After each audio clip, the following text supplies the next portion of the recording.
Hello dear students, class 10th class. We are going to start section C literature textbooks जो आपके 40 marks की आती है। बेटा इसमें ये आपके बुक के पैसेज हैं जो कम्प्रिहेंसिव पैसेज हैं, इनको अच्छी तरह से रीड करना और इनके क्वेश्चन आंसर आपने फाइंड आउट करने हैं। आपने मैं बता देता हूँ। वैसे तो इसमें ये क्या कहता है इसमें कि with a loud scream he fell outwards and given downwards into space. Then a mysterious terror seized him and his heart stood still. कहता है एक तेज ऊंची चीख के साथ वह आगे की ओर गिरा और वह नीचे की ओर खाली स्थान में अपने आप को गिर गया। तब एक राक्षसी आतंक भरी आवाज ने उसे पकड़ लिया और उसका हृदय शांत हो गया। ही कुड हियर नथिंग, वह कुछ नहीं सुन सका। But it only lasted a minute, परंतु यह केवल 1 मिनट तक चला। द नेक्स्ट मोमेंट, अगले क्षण he felt his wings spread outwards. कहता है अगले क्षण उसने अपनी पंखों को आगे की ओर फैलाना महसूस किया या फैलाया। The wind rushed against his breast feathers. कहता है कि हवा उसकी जो ब्रेस्ट उसकी छाती थी उसकी पंखों से सामने टकराने लगी। देन अंडर हिज स्टोमक, फिर उसके पेट के नीचे। एंड अगेंस्ट हिज विंग्स, और उसकी पंखों के विरुद्ध। He could feel the tips of his wings. कहता उसे अपनी पंखड़ियों, अपनी पंखों के सिरे के सामने जो महसूस कर सकता था, कटिंग थ्रू द एयर, हवा को काट करके। He was not falling headlong now, he was soaring gradually downwards and outwards. तो देखिए ये हमारा हिज फर्स्ट फ्लाइट में से लिया गया पैसेज है ये। तो इसमें क्वेश्चन है हमारे, what does the experience as described in the lines below. तो इसमें देखिए हमारा क्या बेटा, देखो पहले तो क्वेश्चन को हम अच्छी तरह से रीड करते हैं और फिर उसका क्वेश्चन का हम आंसर फाइंड आउट करते हैं। तो इसमें देखिए क्या बताया गया है। इसमें ये जो पहला है हमारा, इसके अंदर जो क्वेश्चन आता है, what effects does the experience as described in the lines below. कहता है नीचे दी गई लाइनों में जो वर्णन किया गया है, कौन से प्रभाव उसे डज एक्सपीरियंस उसे अनुभव करवाते हैं, हैव ऑन द बेबी सीगुल्स। जो समुद्री जो पक्षी है, जो समुद्री जो हमारा सीगुल है उसके बारे में है ये। तो देखो इसका क्या कहता है, with a loud scream he fell outward and downward into space, then a monstrous terror seized him and his heart stood still. तो choose the most suitable option. तो इनमें से उपयुक्त ऑप्शन को चुना है आपने। एक्सिलरेट्स, ओवरवेल्म्स, एनर्जीज और कन्फ्यूजेस। एक्सिलरेट्स होता है जो बहुत ज़्यादा जूम उठता है, ओवरवेल्म्स बहुत ज़्यादा तो खुश हो जाता है, एनर्जीज जो ऊर्जा प्राप्त करता है या देता है, कन्फ्यूजेस जो भ्रम में पड़ जाता है। तो इसका देखिए हमारा पहला जो आंसर है वो हमारा ओवरवेल्म्स हमारा आंसर आ जाएगा इसमें। ओवरवेल्म्स ये हमारा मतलब क्या है, इसका आंसर आ जाएगा हमारा। नेक्स्ट देखिए इसमें क्वेश्चन क्या आता है हमारा। नेक्स्ट क्वेश्चन है हमारा, how does the author's use of descriptive language enhances the narrative technique in the paragraph. ये 2 मार्क्स का क्वेश्चन है हमारा। तो इसमें देखिए कथानक वर्णनात्मक भाषा का प्रयोग कैसे करता है, अपनी वर्णनात्मक जो पैराग्राफ के अंदर तकनीकी है उसका। तो इसका हमारा आंसर देखो क्या होता है कि the author's descriptive language clearly portrays the baby seagull's intense emotional journey and physical sensation during its first flight. यानी अपनी पहली यात्रा के दौरान वह अपनी शारीरिक संवेदनाओं को और अपनी भावनात्मक तीव्र भावनात्मक यात्रा को चित्रित करता है। और the use of descriptive phrases like mysterious terror, और कहता है कि ये वर्णनात्मक जो वाक्यांश है इस तरह के, जो मिस्टीरियस टेरर राक्षसी भय, and wind rushed against his breast feathers enhances the emotional impact on the reader and help sense the seagull's experience as more real. ये आपके इसमें पैसेज के अंदर ही हमारा ये दिया गया है इसमें। तो ये अपने आप को 2 नंबर का आपने क्वेश्चन राइट करना है। नेक्स्ट आता है हमारा fill in the blank with the correct word from the bracket. The use of the word rushed adds to a sense of, किस सेंस में है ये जो रस्ट है, इसका स्पीड में या रिलीफ में, इन द एक्सट्रैक्ट। तो थर्ड में हमारा ये रस्ट मीन्स दौड़ना, स्पीड, तेज गति देना, तो स्पीड इसका आंसर आ जाएगा। अगला था how does the seagulls feelings towards the end of the extract, जो समुद्री मुर्ग है वो कैसा महसूस करता है एक्सट्रैक्ट के पद्यांश के अंत में, जो contrast with the initial feelings of terror, जो आवश्यक भय को जो महसूस करने के साथ। तो इसमें हमारा ये क्वेश्चन भी हमारा 1 नंबर का है। तो इसमें हम देखो लिख सकते हैं, इसमें क्वेश्चन को पहले इसी में ही हम सिंपल बनाते हैं। The seagulls initial feelings of terror contrasts, इसको हमने सिंपल बनाया क्वेश्चन को। आगे इसको हम जोड़ सकते हैं sharply with his sense of acceleration, freedom and excitement as it learns to fly and soars. देखो आप अच्छी तरह से समझते हैं इसका आंसर, और आपको ये पढ़ा हुआ है चैप्टर अच्छी तरह से, रिवीजन करवाया गया है। तो रिवीजन के एज ए रिवीजन के तौर पर आपने इसके क्वेश्चन आंसर फाइंड आउट करने हैं, मैं आपको इसमें बता देता हूँ। तो नेक्स्ट हमारा आता है बी, एंड सडनली भोली notice that the teacher was standing bye her side smiling at her, what is your name little one. तो ये हमारा भोली वाले चैप्टर में से लिया गया है। तो इसमें कहता है अचानक भोली ने देखा कि अध्यापक उसके बगल में खड़ा हुआ था और उस पर मुस्कुरा रही थी, उस पर जो अध्यापिका थी वो। तो वो उससे पूछती भी है कि तुम्हारा क्या नाम है नन्ही भोली। तो भोली अपने आवाज़ अटड़ करती है स्टैमरिंग करके, कैसे बै बो she could stammer no further than that, वह बै बो बोल करके अब वह और ज़्यादा इससे ज़्यादा नहीं अगला सकी। तो कहते हैं then she began to cry, फिर वह चिल्लाना उसने आरंभ कर दिया। And tears followed from her eyes in a helpless flood, कहता है कि वह उसने रोना शुरू कर दिया और उसकी आंखों में से आंसू बहने लगे असहाय बाढ़ के रूप में। She kept her head down, उसने अपना सिर नीचा कर लिया। As she sat in her corner, जब अपने कोने में बैठी हुई थी। तो no daring to look up at the girls, कहता है कि उसके लड़कियों की तरफ उसने देखने का कोई साहस नहीं किया। हु, जो सी न्यू, वह जानती थी, were still laughing at her, जो छात्र कक्षा की और जो लड़कियां उस पर हंस रही थी उसकी तरफ उसने नज़र उठा करके या चेहरा उठा करके नहीं देखा। When the school bell ring, जब स्कूल की घंटी बजी तो all the girls scurried out of the classroom, सभी छात्राएं कक्ष से बाहर दौड़ करके आ गई। But Bholi dare not leave her corner, परंतु भोली ने अपना स्कूल का जो कक्ष था उसका कोना नहीं छोड़ा। हर हेड स्टिल लोवर्ड, उसका सिर अब भी नीचा ही था या नीचे सिर किए हुए अब भी बैठी थी। शी केप्ट ऑन सबिंग, और वह सिसकियां भर रही थी। भोली the teachers voice was so soft and soothing.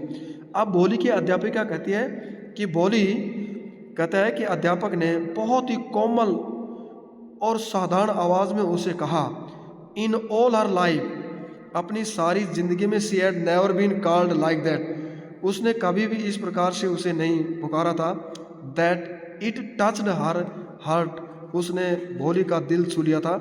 तो ये हमारा क्या है कि भोली वाले में से ये हमारा चैप्टर था। तो इसके क्वेश्चन आते हैं, आप देखिए इसमें क्या कहता है। फर्स्ट आता है हमारा what is the tone the teacher is unlikely to have used in the line, कहता है कि अध्यापक ने कौन सा इस तरह का लहजा प्रयोग किया है, लाइनों में करना पड़ा है। What is your name little one, तुम्हारा क्या नाम है नन्ही भोली। तो वह देखो क्या कहता है, रीअश्योरिंग, उसे पुनः विश्वास दिलाते हुए, कंफर्टिंग, उसे सांत्वना दिलाते हुए, सेटलिंग, उसे अच्छी तरह से क्लास में सेटल करने में, या कालमिंग, बड़े शांति से। तो इसका हमारा आंसर देखो क्लियरली है, हमारा सेटलिंग आ जाएगा इसमें। नेक्स्ट आता है हमारा how does the author use of Bholi's perspective help build the narrative in the extract. ये क्वेश्चन हमारा 2 नंबर का, ये आपने खुद लिखना पड़ेगा, आपने ये खुद लिखना पड़ेगा ये क्वेश्चन। और मैं इसको चेक करूंगा जब स्कूल खुलेगा, तो अपनी नोटबुक लगा लेना और या रफ में ये क्वेश्चन आपने खुद राइट करना है। थर्ड आता है fill in the blank with the correct word from the bracket. कहता है कि खाली स्थान से सही शब्दों के साथ खाली स्थान को भरिए। The word flood in the line, जो शब्द फ्लड है पंक्ति में, tears followed from our eyes in a helpless flood, एक ऐसा हाई बाढ़ के रूप में, यानी उसकी आंखों से बहुत ज़्यादा आंसू बह रहे थे बाढ़ के रूप की तरह। तो कहता है कि आंसू उसकी आंखों से बह रहे थे। इस शब्द का मतलब आपने इंडिकेट दैट भोली वाज क्राइंग, सूचित करता है या संकेत देता है कि भोली चिल्ला रही थी। अनकंट्रोलेबली या अनइंटेंशनली, यानी वह अनियंत्रित रूप से या ध्यान नहीं दे रही थी वह अच्छी तरह से। तो इसका आंसर हमने थर्ड का क्या आ जाएगा हमारा, अनकंट्रोलेबली, ये आ जाएगा इसका हमारा आंसर। नेक्स्ट आता है how does the teacher's comforting demeanour contrast with the behaviour of the other girls in the classroom. इसका आंसर आपने खुद लिखना पड़ेगा बेटे। वैसे मैं आपको थोड़ा सा हिंट दे देता हूँ इसका, कि जो टीचर था हमारा, यानी सिंपल करो पहले क्वेश्चन को, द टीचर्स कंफर्टिंग डिमेन्योर टुवर्ड्स भोली विद, कैसे आ जाएगा, kindness and understanding, offered A sportive presence and gentle encouragement. जिस समय जो दूसरी लड़कियां उस पर जो हंस रही थी ना, तो क्या जाएगा इसमें, while the other girls laughed at her distress, उसकी परेशानी पर जब वह दुखी थी तो उसकी हैरानी पर, परेशानी पर जो दूसरी लड़कियां हंस रही थी, ये इसका हमारा आंसर आ जाएगा। इसी प्रकार से आपने जो पोएम है, read the given extract and answer the questions for any one of the two given. देखो ये हमारे दो क्या है कि इसमें पैसेज दिए गए हैं पोएम के। तो ये हमारा टाइगर इन द जू में से लिया गया है। ही स्टाक्स, स्टाक्स का मतलब होता है walks in his vivid stripes, vivid होता है क्लियर, स्ट्राइप्स जो उस पर पट्टियां हैं, जो उस पर जो शेर था, जो बाघ था, तेंदुआ था, उनकी जो फिजिकली जो आउटर अपीयरेंस है, उसके जो पट्टियां थी, मान लो उसका येलो, उसकी स्किन पर काली काली पट्टियां जो होती हैं, धब्बे होते हैं। तो इस प्रकार से कहता है स्टाक्स इन विविड स्ट्राइप्स, वह अपनी क्लियर पट्टियों के साथ चलता है। The few steps of his cage, अपने पिंजरे के कुछ कदम, on pads of velvet quiet, अपने मखमली पैड्स पर चुपके से, इन इज क्वाइट रेज, अपने बिल्कुल शांत गुस्से में। तो इस प्रकार से क्वेश्चन आपने फाइंड आउट करने हैं। What is the most likely reasons the poet chooses to say vivid stripes clear instead of just stating the colours of the stripes. तो इसका देखो फर्स्ट क्वेश्चन हमारा क्या इसमें आ जाएगा, ये मैं आपको बता देता हूँ वैसे तो कर, क्योंकि आपने पोएम पढ़ी हुई है अच्छी तरह से, लेकिन फिर भी मैं थोड़ा हिंट दे देता हूँ। जो वर्ड है विविड, विविड का मतलब होता है क्लियर। तो कहता था word vivid suggest that the stripes are not only distinct in colour, ये कोई रंगों में विशिष्ट नहीं है, but also vibrant and full of life which evoke a sense of intensity and loveliness in the tiger's appearance. The poet also wants to conveys the idea that tigers markings are not dull or subdued but rather vividly strikes and attention grabbing pointing to the magnificence of the animal। ये इसका answer आ जाएगा। मैंने hint दे दिया इसके बारे में, तो आपने राइट करना है खुद इसको।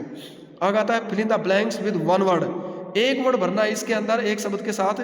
तो कहता था tiger stalking suggest a moment, बाघ का चलना एक हलचल का सुझाव देता है। दैट इज जो है within the confines of its cage, तो इसमें हमारा क्या आ जाएगा, रेस्टलेस। दैट इज रेस्टलेस, जो बहुत ही बेचैन होकर के आ जाएगा इसमें। तो रेस्टलेस इसमें आ जाएगा हमारा। अगला आता है third, how does the poet reinforce the contrast between the tiger's confined environment and its internal emotions. ये क्वेश्चन भी आपने खुद करना है। थोड़ा सा इसमें मैं आपको हिंट दे देता हूँ, बाकी आपने करना है ये, यानी by using of the word quiet twice in the given lines, दी गई पंक्तियों में दो बार क्वाइट शब्द का प्रयोग करके the poet reinforces the contrast between the tiger's confined environment and its internal emotions. ये हमारा इसका आंसर हमारा आ जाएगा।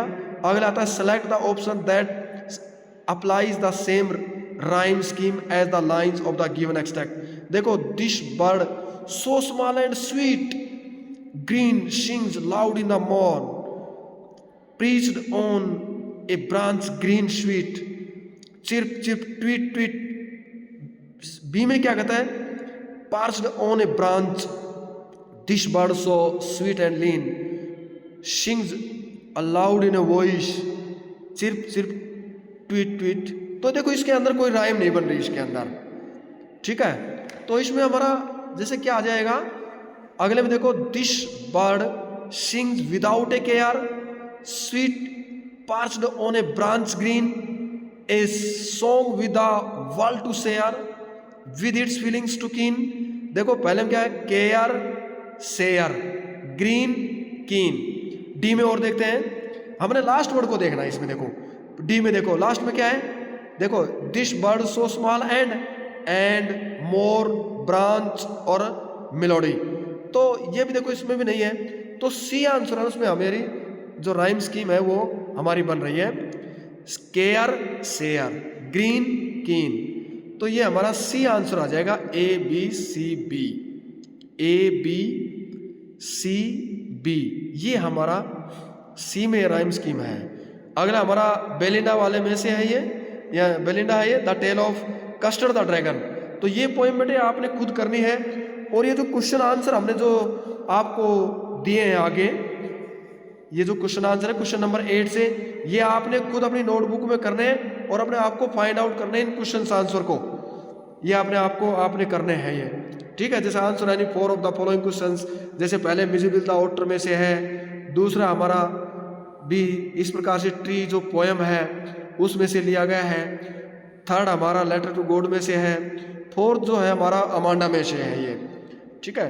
ये अमांडा पोएम हमने आपको करवा रखे है इसमें। और इसमें 9th क्वेश्चन है नंबर, ये इनमें से हमें 2 क्वेश्चन करने हैं, 3 दिए गए हैं। तो ये आपने खुद आपने रिवाइज करने हैं, जो क्वेश्चन आंसर है वो आपने खुद करने हैं। तो हमारा एक जो सैम्पल पेपर है वो हमारा कंप्लीट हो चुका है।